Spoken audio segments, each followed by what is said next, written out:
But if there are men enough, let them make it now.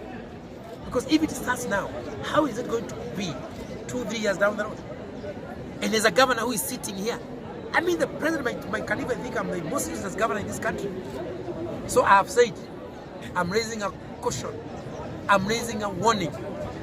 Ukimtukana na mimi na watu wangu, tutakutukana kisiasa na tutadeal na wewe. We shall know how to deal with you. Kwa hivyo, people now must watch their mouths. Me, I'm not stopping anybody from doing anything, but I've given a caveat. Do it, but leave the president out.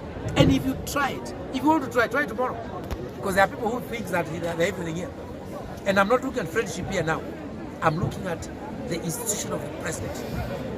If I don't allow myself to be abused, how on earth can I allow the head of state to be treated that way?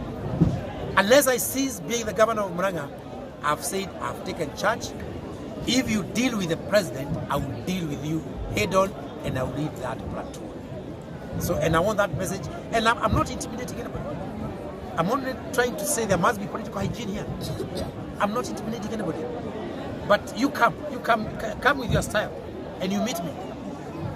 I'm not short of doing that, and people know that. And if you want to say that as you have been done, what? If I count what I have gone through myself, during my first term especially, I mean, I was arrested how many times? But that didn't give me a license to abuse the head of state. No. We must always be cautious. So you can't tell us that you are speaking the way you are speaking because of what you have done. Nobody has gone through what I went through, I can tell you. Instigated by my political enemies. But not by the head of state. The head of state has not come in there. So, sisi hatutasikiza hiyo stories za mtu sasa.